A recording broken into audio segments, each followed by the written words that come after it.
challenges. So you have to bring that confidence to the table and that belief in yourself. You're an entrepreneur, so you know that each day when you wake up, there are 100 ways your company could die. There are a million things that you have to do. So without that real sense of purpose, but also the tenacity and grit to go after it, you won't make it.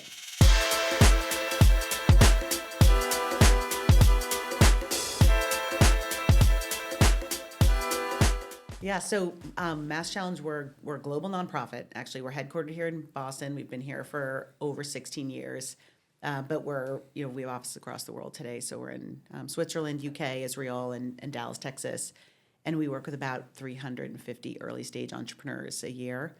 Our thesis is that entrepreneurs need social capital as much as financial capital, and that's even more critical when you're talking about, we have our healthcare companies over there, when you're in areas like healthcare, life science, security, resiliency, climate, food, which is where we focus. The network access, the knowledge access, the credibility that comes with working with great partners is as important as the funding side. We were just talking, you bootstrapped your company. And so, we've built this awesome portfolio of programs that help companies in very early stages of market readiness, early commercialization, so that they have an increased likelihood of success. What are kind of the deal structures that you're doing? You said that you aren't equity partners in a lot of these companies. Yeah, so in that way, like no deal, they have to commit to engage in our program. So and if they do that, then we'll help them along their way. We do give away non-equity grants, follow-on grants to a subset of companies, so they have to apply and compete for those. But since we're not investment partners, there's not a lot of structure to their engagement. So what does that program look like? Like, how are you actually helping out the business? You explained a little bit what stage they're coming in, but walk me through that kind of journey. If I'm a founder and I have an idea at the napkin, would this even be an opportunity for me, or I need to be a little bit, have a proof of concept, have that per unit due diligence? Like, how does it kind of work? Yeah, that's awesome. So we have two, you could think of sort of two offerings, two products for entrepreneurs.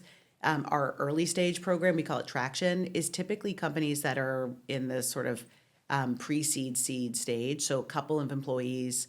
If they're raising money, they've raised a couple $100,000 to $1 million plus in outside funding, dilutive or non-dilutive. They have a prototype, more than just past the napkin idea, though we do work with discovery stage companies and we love them too. But most companies have, gone through some initial MVP or prototype and are really looking for support and accelerating, their understanding of the market or end users, their go to market, and then also strategic exposure to critical customers or other stakeholders that they have to work with. Again, since we specialize in sort of healthcare, life science, dual use, space, food systems, and financial services, most of those companies are really looking for accelerated access to industry or other key partners. You talked kind of about the soft skills versus hard skills, but what have you seen to be the pattern or the commonality that most companies coming to you don't have and need? Yeah, don't have and need. So what they almost always have, which you absolutely need, is tenacity, grit, a full-bodied belief in what you're doing, and that is beyond critical. I think. Why is that important? Why is that so important? I think because you believe that the world should be different than what everyone else sees today. So you see a gap, you can imagine work happening different, a solution changing lives, and everyone else thinks that this is insane, in most cases. So you have to bring that confidence to the table and that belief in yourself. You're an entrepreneur, so you know that, each day when you wake up, there are 100 ways your company could die. There are a million things that you have to do. So without that real sense of purpose, but also the tenacity and grit to go after it, you won't make it. I think the challenge is you also need to be able to voraciously learn. You have an idea, it's gonna run into the market forces and the real customer feedback, and you have to be able to hold that truth straight in your head and then also adapt to the market feedback to find the product market fit. And I think that's the challenge that many founders face, is how do you balance those two in a way that that lets you sort of get through the gauntlet, but iterate on your initial idea so that it can find product market fit. And you said a powerful word. You said that these founders have the ability to imagine, and you're dealing with a lot of these entrepreneurs that are probably kind of that random abstract minded profile. And I read your bio. It seemed like a lot of what you're doing is bridging that gap from strategy to operations, taking, these people that are very creative, like probably a little bit in the clouds, and creating the systems to bring that back into reality. So talk about that a little bit. What does that look like for a founder? Yeah, that's awesome. So we often work with founders who have a supervision for, say, the cause, like that they're trying to solve, but are very far from the customer. So that's sort of, one bridge we're trying to, or help, way we're trying to bridge them across. And I can share a little bit about, like, we have our healthcare companies over here. That's a very common, challenge in healthcare is you're motivated every day to save patient lives. And the hospital is trying to do that, but they're also trying to save costs, right? And so, like, how do you actually build your business case and sort of sell into that and then operationalize that? I think the other type of founder we see is the amazing inventor. And so, they're inspired by the technology or the scientific progress. They imagine that if they just bring this gift that they've discovered to the world will accept it. And that's sort of a different form of vision and creativity and purpose that also has to connect back to the business side. So a lot of what we do is help founders really understand, like, how do the markets work that they're trying to enter, who cares within certain companies that become customers, how do decisions get made, how do they structure their story, not to investors but to these folks who need to adopt or buy or at least give them feedback. And then I think the other side of that is how do they grow their network so that they can continue to get access to their resources that they need as they go. If I'm a doc, I was just on with a doctor founder. She works 100-hour work week in surgery. She's trying to launch a company at the same time. She spent her whole life in medical school. Like, she needs to get access to folks who have brought, this is actually sort of more of a consumer-facing healthcare company. She needs to get access to someone who's done that before because she's never seen that. She needs to get access to people who could help her find pathways to funding because she's never done that before. So there's just also this cracking open of the network side that we think is super important and really powerful for founders that extend beyond, just the teaching, the blocking and tackling, or even the funding. So you broke up like kind of 3 stages there that I want to go into each of them, like the kind of market analytics, then the messaging or the branding based on those analytics, and then the growth once you have that messaging. So where are you guys like getting these analytics that they're utilizing to develop their messaging to go to that market? The companies do their own work. So one of our founders was Desh Deshpande, and he would say, don't coddle the entrepreneurs. Like, they have to build their own companies. So you could think of us as like helping them understand that it's important, getting them access to people who can help them do it. And do it well, and then convert it into value. So it's not MassChallenge doing that work on behalf of our companies. We're not a consulting firm or even sort of an operating team. We're a network of resources, advisors. We've got 3,000 experts sort of on call that are interested and passionate about supporting companies. And, our work is really to identify high potential companies through a method we've refined over time. And then to connect those entrepreneurs to the people who can make a difference in where they are in their journey. So specifically for a question I'm kind of selfishly asking. Yeah. Something that I've had a difficulty with, and I see a lot of entrepreneurs struggle with this, is team building. Like, what is kind of the solution for that? Is like finding other people that can push along, your mission. But the deal structures, as an early entrepreneur bootstrapping, I'm not able to pay, an executive $250,000 salary. So I have to have someone buy in on this mission and maybe use equity as a currency or, and believe in me that we're going to get to this exit. Yeah. Hey, look, people are the unlock, and they're the hardest part of building a company, I think. Finding the right talent at the right time, selling them on the mission before you have the funding to win them over. For us, I think we spend a lot of time with our early stage founders on what do they want their role to be over time? What is their unique skill set, and therefore who else do they need at the table to make them and their companies successful? I think that's a really critical piece of work before you sort of hit the ground running on hiring. Timing is another one. So you mentioned like hiring in a big time exec comes with a lot of cost. It can also come with a lot of friction at the wrong moment. And so thinking about the right sequencing of talent can be really important, particularly for very early stage companies. I think the sometimes holding on hiring until you really know you've got something can be really important, because more people is more coordination. That's more time. Absolutely. It can actually slow you down until you know you're in stride. And then the last piece of it, you had talked about the mission side of it. I think for early stage companies, that sense of purpose is so critical. And the mercenary market can be attractive, great names, great talent, great training, et cetera. But you're going to need these folks to run through walls for you. They're going to need to take pay cuts at the beginning, and they may need to take pay cuts when your revenue doesn't come through at the right time. Like, you need people who want to build something. I think that's a very unique type of person who can thrive in not just ambiguity, but dynamic environments, and wants to build a company, not just play a role. Absolutely. So I want to go backwards a little bit. How did you get into this? Like, what's your background? Yeah, so I joined Mass Challenge 8 years ago, which feels like a really, really long time. I took over as CEO, almost 4 now.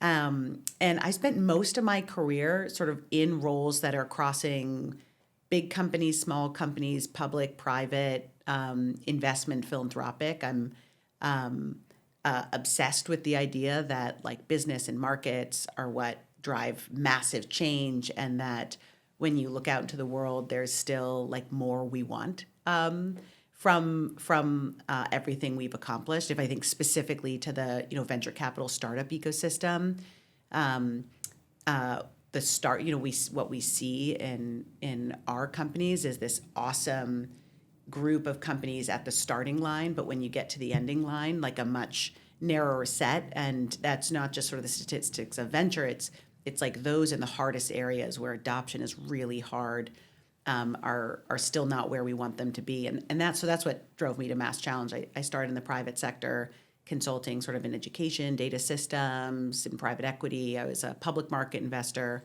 And then the last 15 years, I've really been working in models like Mass Challenge that firmly believe that we could increase the surface area of investment and venture capital to create more progress and prosperity for more people. So in MassChallenge's growth cycle, what was the alignment that led to you being the CEO?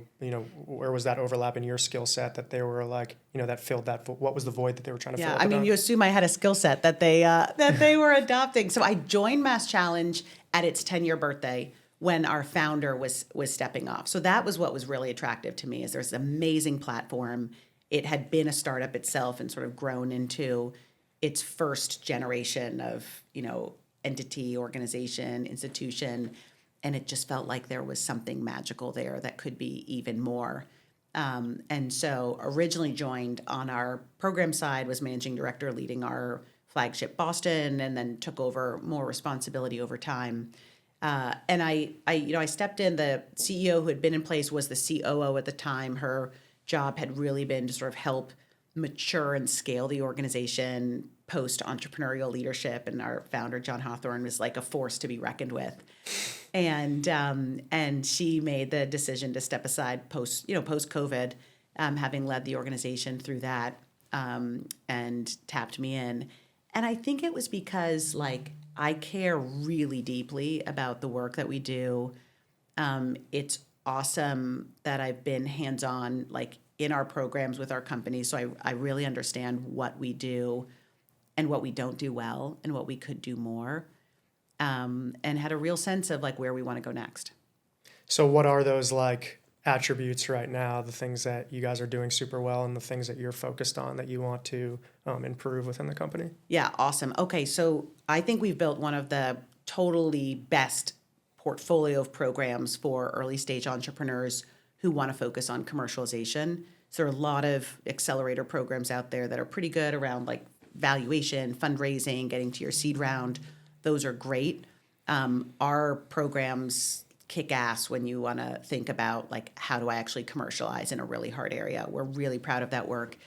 It's also, What do you mean by that, commercialize in a really hard area? yeah, like not only how do I raise funding, as a digital health company, but like how do I get in with a payer and they'll pay me to do my work so that I can grow my revenue.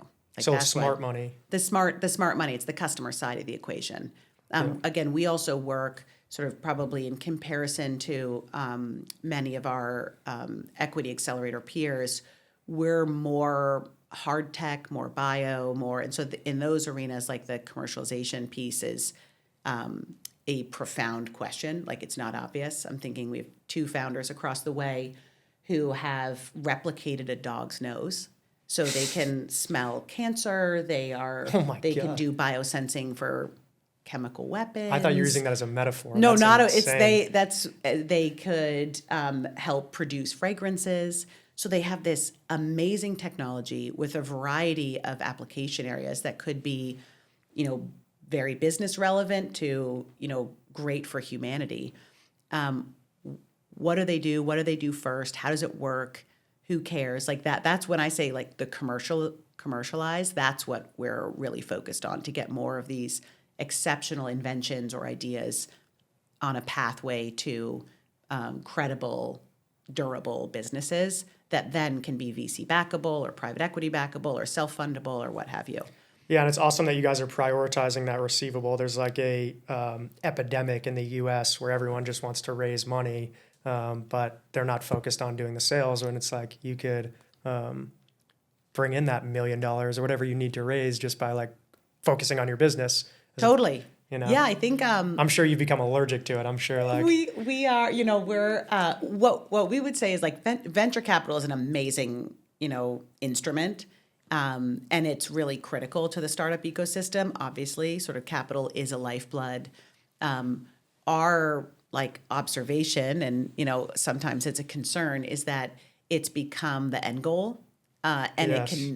it can come in very unhealthy ways. And so like for companies that are doing really hard and important things, one is capital alignment with that mission is really important and can be hard. So that's whether that's the time horizon, whether that's the end goal. I think the second piece is like pumping companies who have uncertain paths full of money early on doesn't do them any favor before they're really ready to scale. And so I think that's the other piece of the puzzle. We're super believers in companies who perhaps have higher capital needs, really looking at blended capital stacks, sort of risk capital, equity capital, but also non-dilutive capital from government or other grants, so that they can grow and mature their technology and their businesses before they get the tailwind and the requirements of venture. But so it's like a necessary evil, you might say, and we think there are a lot of great actors in there. It's just like it's not the focus, right. And I think for founders, we're really proud of working with them on building exceptional businesses first, and then looking out and saying, how do I want to fund this second? And I want to get into kind of like that VC philosophy and how you guys are like kind of hedging the risk in VC. But just to go back a little bit, Yeah. When you come in as CEO of Mass Challenge, what do those first 90 days look like? Like, what's your like strategy to get the company under your umbrella and start like making impact? Yeah. Oh my gosh. So, and I think I two different kinds of CEOs. One is outsider versus insider, and so it's a little different. On being an insider, like sort of promoted from within, if you would. Okay. different type of listening tour. So one is like understanding my role and what's different. Like that, it's pretty different from running programs to being sort of responsible. So a lot of time with my board, with our team, making sure like I was crystal clear on my new role. I think the second is rallying the troops in this first 90 days, making sure you're connecting with everyone in a different capacity, helping share your excitement and your plans that lie ahead. I was sort of coming out of COVID as we were returning to the office. So that was a really, different time, hard time for many employees to figure out. So there was a lot of time for me also in the first 90 days on like the culture of Mass Challenge and what it means to be together again, to be preparing for a bigger mission, an audacious plan. And then the fourth was like taking a hard look at my team. And so I did make a couple decisions that I needed different people in different seats to, be able to tackle my plan. And that was, really critical in the first 90 days so that you don't waste time overall. Yeah, so this is probably not a topic that everyone loves to talk about, but I think is a reality. Like, what are the landmines that you have to be cognizant of not like stepping on when you come into a new environment, like the politics of the company or, so on and so forth, to interface and start like, having impact with people? Totally. I mean, I think there's one is like, what is the culture of how business is done is really important to know when you're coming into a company. I mean, ideally, you're vetting it beforehand so that you are entering into a culture of business that works for you. But I think that's one that's really important. And what were you looking for? Yeah, and those criteria. So since I'd been at Mass Challenge, I'd sort of underwritten that before, so I can talk a little bit about what I wanted to change. But for me, our culture is highly collaborative, which is important to me. Entrepreneurial, meaning sort of we believe in new and novel developments. We believe in experimentation. We love minimizing time from idea to action and keeping those cycles low. And we try and balance all of that also with sort of high accountability and autonomy as well. So we by design take the best of our entrepreneurs and combine it with the best of our sort of community ethos and that's sort of the really critical to the business of our work. So that was important to me to preserve. Like it's a magical part of who we are. What I was focused on that I liked less was the entrepreneurial spirit had led to a variety of silos forming where you had sort of internal entrepreneurs running different parts of the organization. And so like intrapreneur. You call it intrapreneurs. Yeah. And we had structurally been set up for that. We had a sort of managing director for every market. They had their own P&L, et cetera. And I didn't think that's what our customers, our entrepreneurs needed. They want access to the breadth of Mass Challenge and then the depth of individual knowledge. And we were structured so that they really only had access to the depth piece. And by the way, it's the same with our industry partners who sort of come to us to be more effective in their work with entrepreneurs. And they look to across us and want to work with Mass Challenge, period, not with Mass Challenge Dallas, Mass Challenge Switzerland, Mass Challenge UK. So culturally and then also structurally, that was something that was important to me to address for us to be able to show up as one Mass Challenge for the people we serve, to be super customer centric in terms of how they want to engage. And we're like a multi-sided market, if you would. So we've got our entrepreneurs, we've got our experts, we've got our industry partners. And so each of those, stakeholders need to be able to work with us in ways that are meaningful to them, not limited by our structure. Very interesting. Yeah, so I'll move back into that question of that VC philosophy.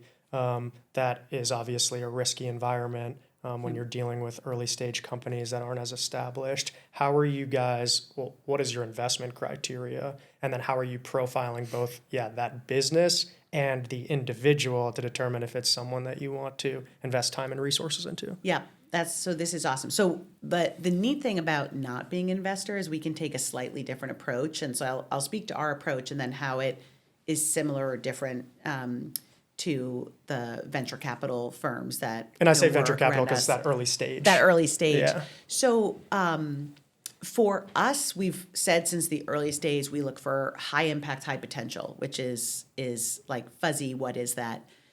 We have a set of criteria that so all of the companies we work with go through a sort of rigorous application process, not dissimilar to a Y Combinator or Techstars, but the ultimate selection mechanism and the criteria are different because of our mission and our model. So companies sort of apply with a in-depth application, their deck, various materials, and we use our community of experts to do initial vetting against a set of criteria that we've studied over time with MIT and Harvard and others. So it's pretty cool. Like the wisdom of the crowd works as well as venture capital selection, which is amazing to see.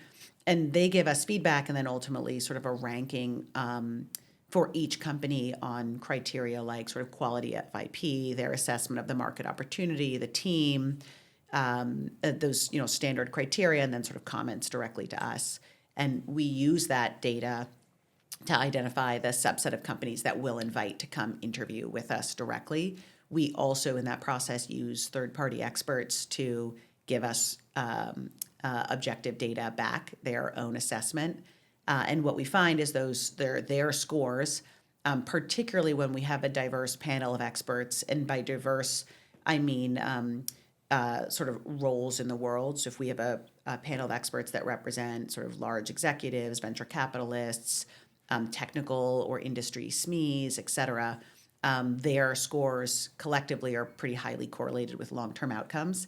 And so it's a data set that's super valuable to us as we down select the companies. Those scores correlate because of our criteria back to sort of high impact, meaning if this company is successful, will they be disruptive in the area that they're going after? So not sort of a precious definition of impact, but meaning impactful on the area they're going after. And then potential, which is this company viable based on what you can tell in the earliest days. What's awesome is our outcomes are suggest that it works pretty well. So our IPO rate is roughly consistent with Techstars, which has more of an investment driven lens and model. Our company survival rate is about 65%, Wow. which is significant for the industry average. Wow. And so our uncommon model actually is pretty good at picking companies that are high potential along the way. And then our job is just to increase their likelihood of success, make them readier to go to market, readier to raise capital, so they have a better chance of solving the problems that they set out to solve. And it's interesting. It's almost like you guys are materializing the saying, you're a product of your environment, by surrounding these founders with an environment of like advanced resources. Yeah, it is I love that. increasing their success rate. Yeah, it's actually pretty cool. We're like super nerds about our work, so we do a lot of partnerships with our research institutions. So MIT's done experimental research on our method. We've looked at our mentorship program, et cetera. And what we can say with certainty is we do increase their likelihood of success. So if you're selected for MassChallenge, our selection process seems to work. Not in picking the winners, which is not what we're trying to do. So that's where we differ from a venture capitalist. We're not trying to say that's the one. We're trying to say which of these companies have a high likelihood of doing something great if we surround them with better resources. Wow. And then surrounding them with resources that we can see in the data actually do increase their likelihood of success. So that's sort of our obsession, and we think that's how we increase the surface area of startups and venture capital to change the world in even greater ways. It must be super inspiring to kind of be at this epicenter, especially in Boston with like the institutes around here, to be in this channel of this knowledge. Yeah, it is. The startup ecosystem generally is so cool. It's so inspiring. It's so optimistic, and then to do it here in Boston, which I think has has a different culture. There are, pros and cons, to that, but really has a culture of like wanting to work on hard things. Is particularly meaningful. So the companies that we work with, I mean, they come from all around the world, but I think they tend to be attracted to our platform, and specifically because we're here, headquartered in Boston, doing hard stuff, and want to be surrounded by others that are working on important things and taking on complex challenges. And so you get that awesome reinforcing, community network effect of, people that are going to change the world. What do you think are the sectors that have the most growth or opportunity right now? Oh yeah, I mean, AI, if that's even a sector, is obviously like in all the headlines. And when you look at even the data of where, company formation and venture capital, that's sort of like the headline. I think maybe under the hood on that, and we tend to be more interested in like where is technology being applied than in technology itself. We're super interested and excited about AI in healthcare. So that's one area. We do work in sort of defense tech, space tech. That area has boomed over the last 8 years since we got started. And seems to have an enormous amount of legs, and complexity. I mean, we saw Anthropic in the news, sort of grappling now with what it means to be a partner of the Department of War. We think that the federal government has an enormous role to play in supporting and advancing really important technologies that should exist. And sometimes they're an enabler and sometimes they're a customer. So that's an area that's been exciting to see grow and have, larger standings. Fintech sort of had a couple down years, but seems to be having a little resurgence with the Genius Act. We're excited to see that area continue to, grow and evolve. When we think about, access to resources, when we think about, financing, et cetera, there's a lot that remains to be done there. And including sort of democratizing access to a variety of tools that we know change lives. And so that we're excited to see that area get back on its legs. Climate has been brutal in the U.S., obviously. We're not in an area where that's as top of mind. But I think big picture, we still remain pretty bullish on sustainability, energy resiliency, Rightfully so. Grid power management, which, maybe we can't call climate anymore, but are all part of that, like durability, resiliency of our world, of our energy resources, et cetera. And we've seen some of our companies continue to make just awesome progress in that area. Young entrepreneurs that are getting started, they care. And so over the long arc, I think we are still very pro some of that hard tech working on sustainability and more. Yeah, I think the sustainability got a bad rap because, people were nefariously like utilizing those funds and that mission for things that, other than sustainability. So now there's this bad stigma around it. But I mean, how can you not be behind the mission of sustainability? It's such a intuitive concept. Such an intuitive concept. I mean, I think it also, anything that gets politicized is tricky because then you sort of go through cycles. I think the positive that I would pull out of the sort of last couple of years that have been more challenging for climate finders is really focused them on getting from cause to customer, which is just critical. Like at the end of the day, you can't sort of sell into reduced emissions because that isn't a business model yet, based on, and so it's really forcing them to identify who cares for what reasons, and how do I sell into them, and that's ultimately, I think, extremely positive for that whole sector. So going back to what you were saying about AI, there's kind of like two camps of thought with AI, but Yeah. we're seeing these like astronomical valuations with these AI companies. Do you think people are overestimating AI or underestimating the impact that it can have within a company? Oh my gosh, this is like the question of the year. So my best assessment would be that there are a number of companies that are wildly overvalued today, and that we are underestimating still the full potential of the market.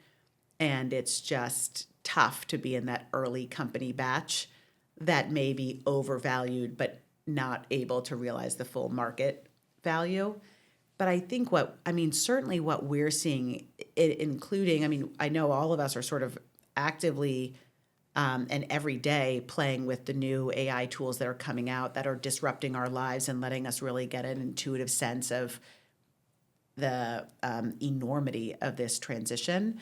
But I think when we look at how AI is then being applied across these, other categories we work in, there's so much more that's still coming, and how it will impact business models, where it will open new markets that we haven't really had before, how it will change business models. I think we don't know yet, except to say it's going to be significant.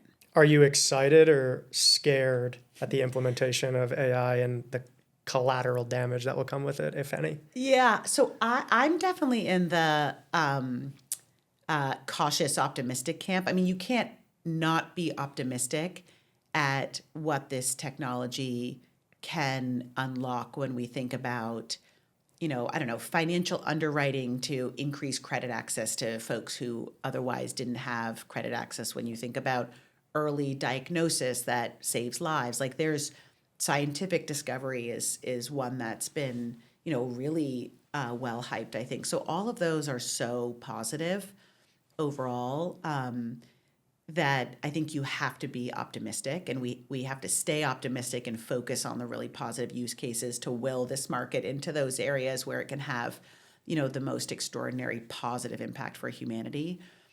I think it's also really important to be clear-eyed and proactive in some of the risks. And so I don't think it's AI at any cost to beat China. I don't think that's a great, national stance. I think we want to have the best, most competitive AI that also, protects humans in the right ways. And so we need smart regulation in the right places to make sure that this technology develops in a way that is for humanity, not against it. And then I think, there's two very different camps on the impact on labor and workforce. And so, my view on this is we just got to keep really close eyes on it. I don't think dismissing it or, overhyping it is healthy or productive or leads to the types of like nuanced, hard answers that we'll need. And it'll probably change over time. But at the end of the day, it's also what people feel. Like if people feel as though AI is displacing them, if people feel as though AI is toxic to their families, et cetera, like those feelings are as real as reality.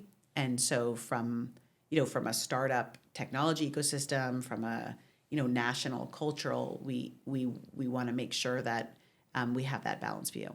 And that leads into my next question. We're kind of in the tail end here too of the questions that I have, but what do you think how are people utilizing AI in a way that you think they shouldn't be? Like what aspects of a business shouldn't it be replacing that someone right now may be utilizing it to replace?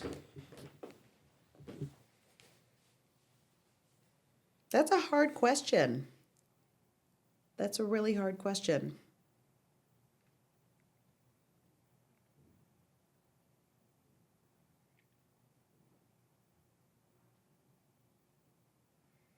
Most of the AI applications that we're seeing are looking hard at like worker efficiency, automation, extending access and resources. So we're thoughtful about what that means long term for employment and job opportunities, et cetera. But I wouldn't say we wouldn't want people doing those. I think we want our small companies, our big companies to be figuring out where this technology can make them stronger, et cetera. if I can answer the question in a different way, I think the one that I worry the most about, which I think the CEO of Anthropic has talked about, is more where you get to full concentration of power and wealth. And so where AI deployment and the ownership of that limits the opportunities of others to create and build and generate ideas. And that's probably anything that's doing that, I would be anti. I'm very pro AI disrupting how we work, creating opportunity for people to build in a way they've never built before. That's all awesome. Yeah, I think like if we can free up people's time to be more creative, that's a positive impact. Huge positive. But I think that where I would answer that is like when you start to replace that creative with technology and you replace that personal connection. When I see people emailing me with AI slop, it's like that is where I think people are utilizing the technology in the wrong ways. And your highest impact is that human connection. So replacing that with technology is an anchor more than it is like an additive. Yeah, I think I think parents and educational institutions have a really hard thing to balance, which is you want the next generation to be totally fluent in these tools. Same as the internet, you would not want people to be graduating not able to use that core base infrastructure, but you also want them to learn how to think and to grapple with hard things and to work their brain in new ways to digest information and process it yourself. Like, I think we want our human brains to continue to do that work. It's been what has made us uniquely human alongside communication and creativity and love and all of that stuff. But being able to like process your outside environment and imagine a different future is what's allowed for human progress.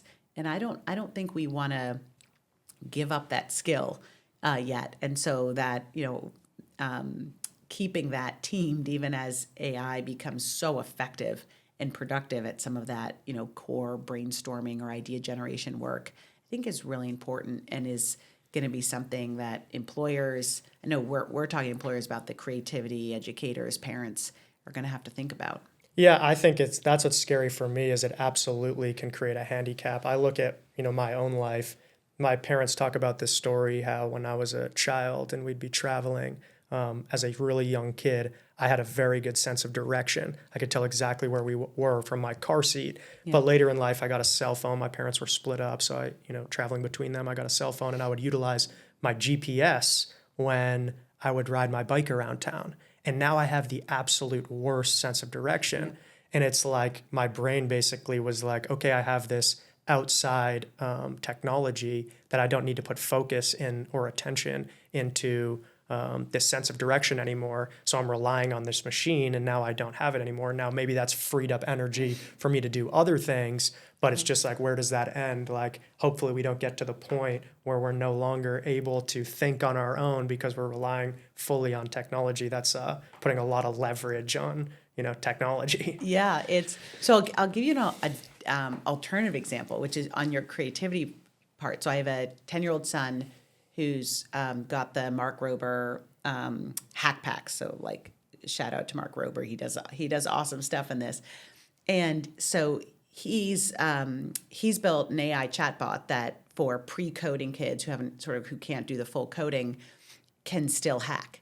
And wow. And so what's cool to see is it allows my son to just imagine all the cool shit that he once hit. Whatever. Right now he's working on a Nerf laser that can automatically shoot people who come into his rooms. Wow. And he can just focus on all the ways he wants that to be better instead of the technicality of the coding. Now, I think as a parent, I want him to do both over time. But right now, he's just focused on imagining like all the different things that he could layer on and then working with the coding agent to make that happen. And so that's makes me modestly optimistic that really creative humans, which we are, like as a species, will take advantage of some of these tools to, imagine at even greater levels than we have today when we're no longer constrained by, some of what was holding us back. Yeah, and I think that, I heard something recently that will be kind of like the common ground between those two camps is like there was a certain point in time where people would get their exercise through their work. There was a lot of labor-oriented jobs. And now that we've, through the Industrial Revolution, we have more technology, and now people don't get that naturally through their jobs, and they have to go exercise at the gym or have a treadmill in their house, or they'll become, overweight. And so it's kind of the same thing. Is like we have to, utilize this technology because it has so many awesome implications, but the important thing is to continue to exercise those muscles so that they don't deplete, by not utilizing them. Totally. We'll have like brain treadmills a couple exactly. years from now. Make sure we're still working them even if we don't have to. So kind of a final question here in this realm is, what are you seeing? We've talked about like all the new models and where the growth is. What are you seeing as like kind of dated models that are becoming obsolete? That may have been, high growth at one point? Oh boy. I mean, I think the big sort of point of discussion debate is just around the software industry and what AI means for software overall. I think one camp would say as sort of AI and the, specifically it's the coding type applications make it really easy to build your own software. Like, why do you need to buy? And all of a sudden I can build everything I need. And so you're going to see that industry shrink and collapse.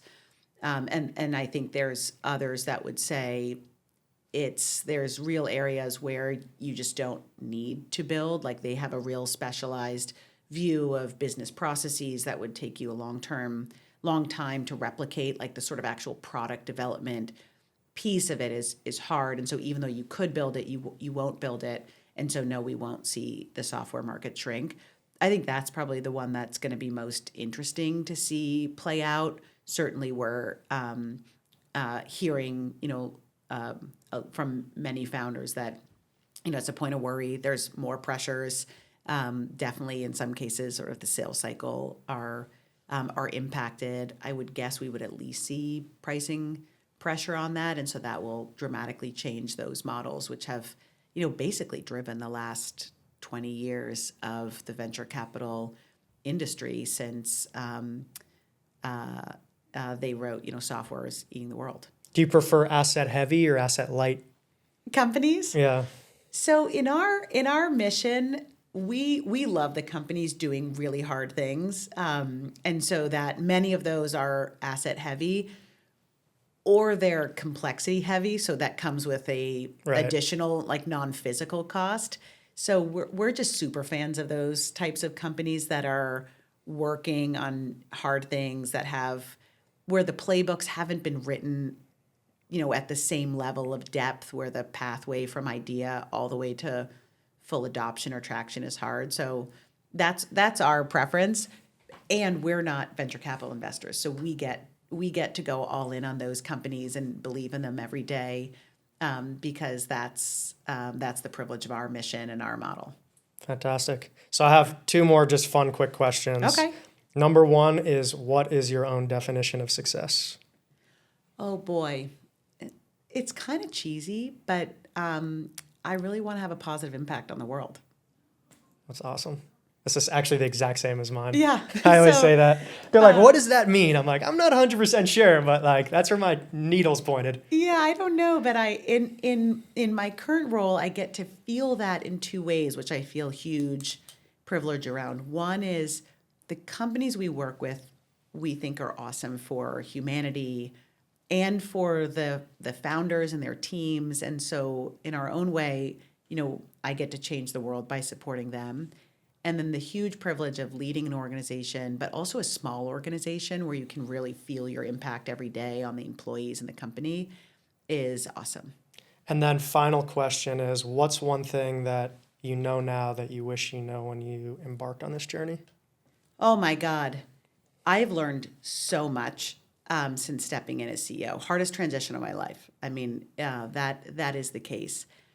I think the biggest thing that I have learned is it's all going to be okay.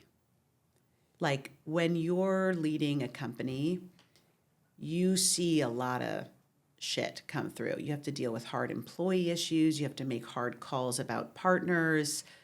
We've lived through now several geopolitical events where you have to navigate the impacts of those.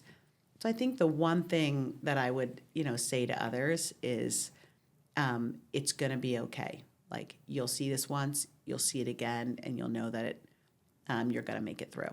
Well, that's a testament and really speaks to your character, because it's so important to have that resilience and see the light on the end of the tunnel and remain positive in such a chaotic world that we get faced with so much adversity. And it's the people that have that mindset and almost that delusional confidence in themselves that end up having the biggest impact on the world. So I appreciate you spending the time with us. Is there anywhere, if people want to engage with you or want to learn more about Mass Challenge, where can they find you? Where can they find your collaterals? That's awesome. So definitely come visit us on our website, masschallenge.org. Super available on LinkedIn also, so you can look me up there and send me a message as well. All right, fantastic. I appreciate you coming on. Yeah, thank